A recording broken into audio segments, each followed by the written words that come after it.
Let's continue on our unit 2 of marketing research, sources and classification of secondary data.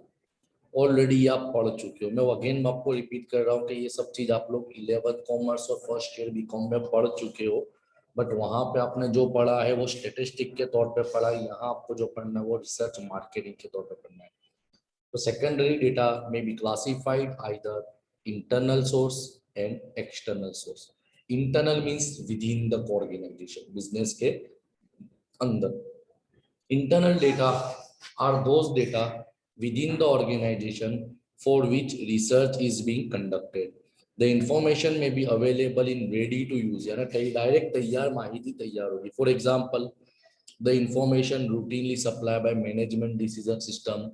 On the other hand, some internal need further processing. Example, sales invoice, bill invoice, ये सब अमुक माहिती ऐसी होती है भाई, purchase bill, voucher, ये सब आपको इंटरनली इजीली मिल जाएंगे. तो such source is called internal source of data. And external means जहां से आपको आउटसाइड से डेटा को कलेक्ट करना है.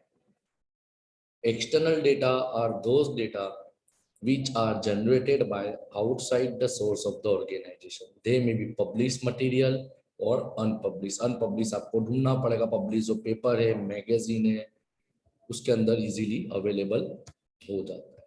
क्लियर. अब अपने डिटेल में देखते हैं sources of internal data and sources of external data.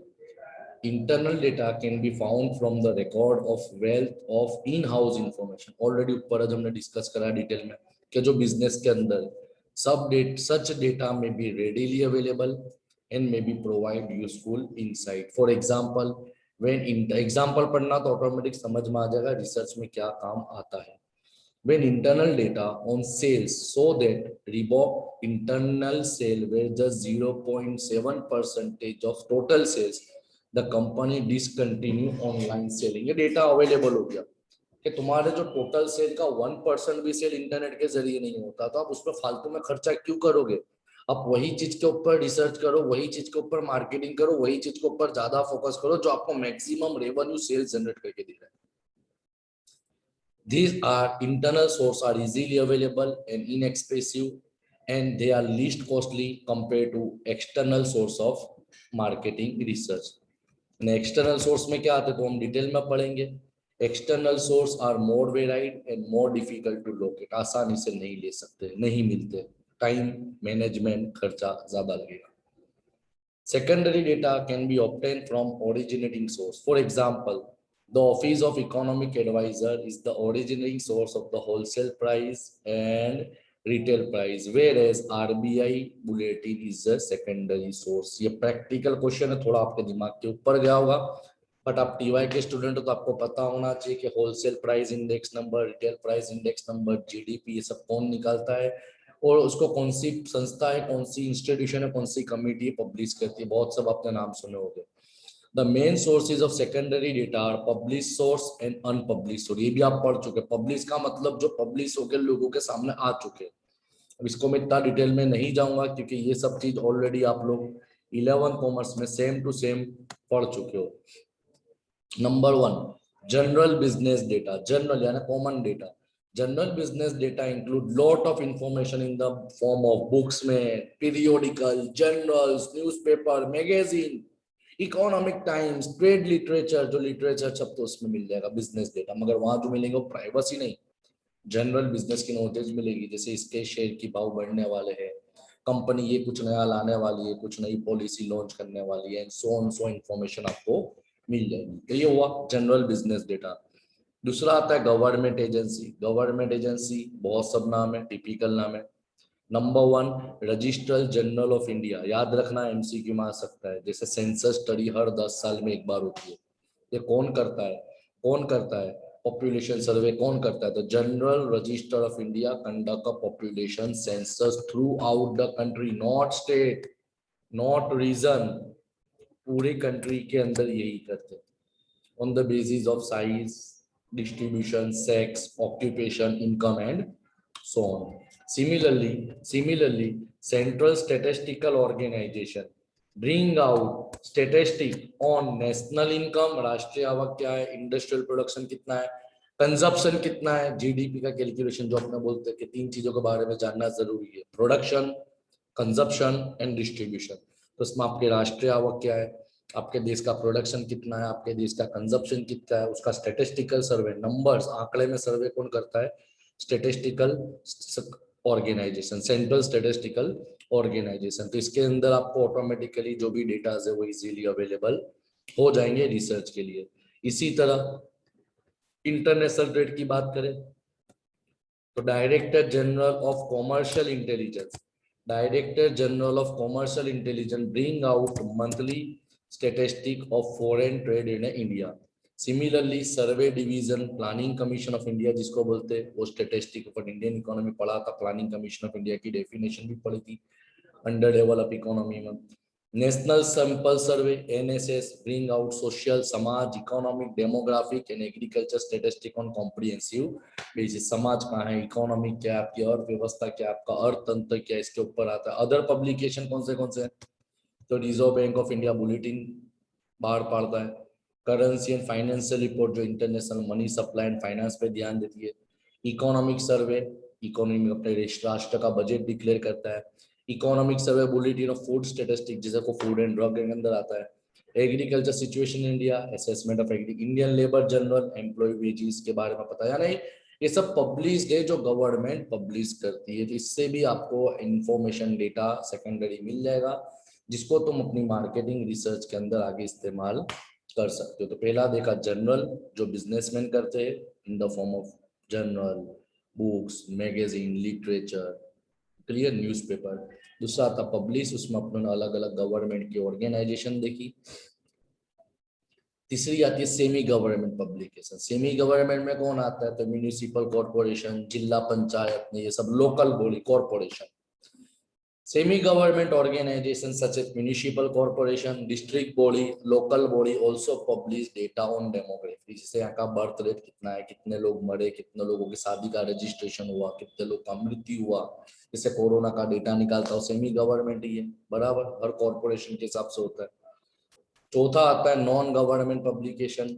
Non government publication का मतलब हर अपना अपना एसोसिएशन होता है, जैसे एग्जांपल के तौर पे बात करें डॉक्टरों का एसोसिएशन होता है, चार्टर्ड अकाउंट का एसोसिएशन होता है, वकीलों का एसोसिएशन होता है, ऐसे अलग अलग इंडस्ट्री वालों का भी एसोसिएशन होता है। शुगर मिल इंडस्ट्री अपना पड़ा था, sugar mill association, trade union association, labour welfare association, बराबर, federation of Indian commerce, Indian indo indo Asian chamber of commerce, indo Canadian chamber of commerce, stock exchange, BSC, NSC, stock exchange, ये सब आपको list आपको दी हो। आपको सिर्फ पढ़ लेना है, कौन से लर्न करने की जरूरत नहीं है, क्योंकि इसमें से लिमिटेड कोई भी 4-5 भी आप पब्लिकेशन लिख सकते हो। देखो देखो मैंने बोला Indian medical association, Indian operation research group, तो ये सब तुम्हारे नॉन गवर्नमेंट ऑर्गेनाइजेशन। दूसरा आता है इंटरनेशनल पब्लिकेशन, सबको ही पता है, UNESCO, UNICEF, world bank, WHO, IMF, market study of product, statistic of agriculture and foreign trade, journal of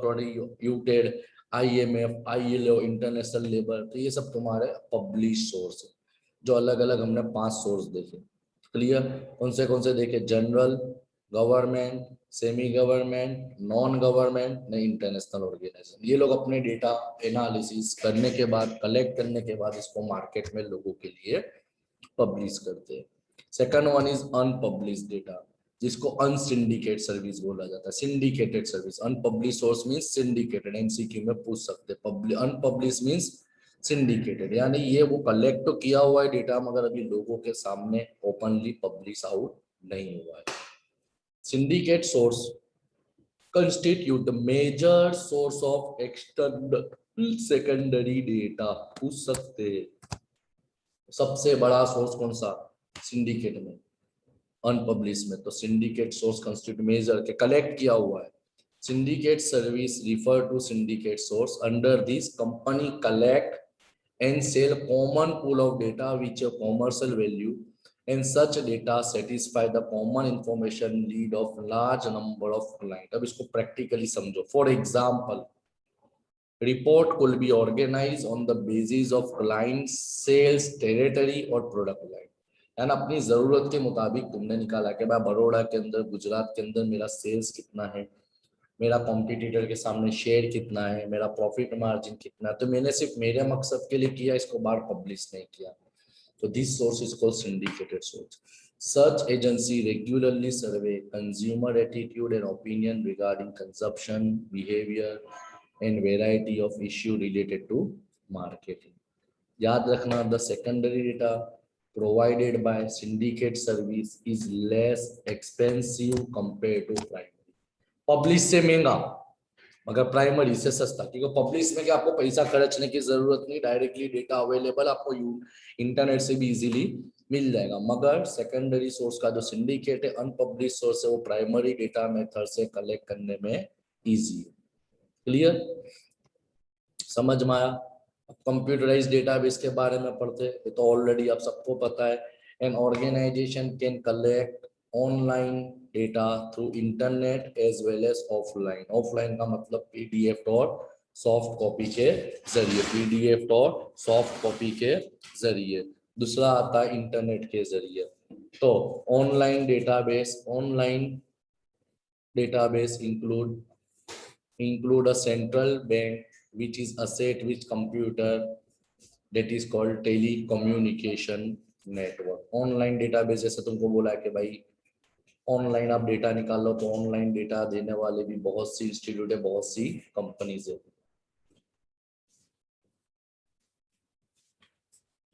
तो ऑनलाइन डेटाबेस पहला आपका एक सोर्स है जिसके जरिए आप डेटा को कलेक्ट कर सकते हो, जिसको अपने इंटरनेट के जरिए बोलते हैं, कंप्यूटर के जरिए बोलते हैं। Number 2, internet database can be assess, search and analysis on the internet. कितने डेटा ऐसे होते हैं जो आप इंटरनेट के जरिए सर्च कर सकते हो गूगल के अंदर। It also provide download data from the internet. कितने चिट्ठे ऐसी होती है कि आप सिर्फ डाउनलोड दबाओ तो ऑटोमेटिकली आपके कंप्यूटर, आपके सॉफ्टवेयर, आपकी हार्ड डिस्क, आपकी मेमोरी में सेव हो जाएंगे।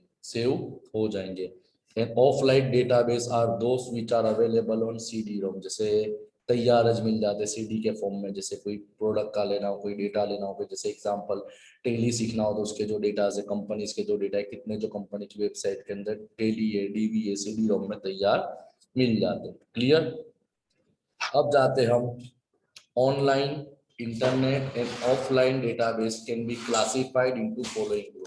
Number 1, bibliographic database. It include, इसमें क्या आता है ये आपको एग्जामिनेशन में पूछा जा सकता है, ये एग्जामिनेशन में आपको पूछा जा सकता है। बिब्लियोग्राफिक डेटाबेस का मतलब it include summary of article, short summary, journal हो, न्यूज़पेपर हो, मैगजीन। बिब्लियोग्राफी। न्यूमेरिक डेटाबेस का मतलब जो चीज नंबर्स में होती है जिसको अपने स्टैटिस्टिक बोलते हैं। फुल टेक्स्ट डेटाबेस का मतलब कंप्लीट के कंप्लीट पैराग्राफ फॉर्म में आपको टेक्स्ट अवेलेबल हो जाएगा। डायरेक्टरी डेटाबेस का मतलब या तो इंडिविजुअल लेवल हो, चाहे ऑर्गेनाइजेशनल लेवल हो के सर्विस लेवल हो। पांचवा आता है special purpose database. Special purpose database का मतलब क्या होता है, जो स्पेसिफिक नेचर का होता है, जैसे कॉटन इंडस्ट्री, टेक्सटाइल इंडस्ट्री, ये industry, jute industry, mill association and so on. तो ये हमने पहला कंप्लीट करा कंप्यूटर डेटाबेस। इसके बाद वाला टॉपिक हम नेक्स्ट लेक्चर में कंटिन्यू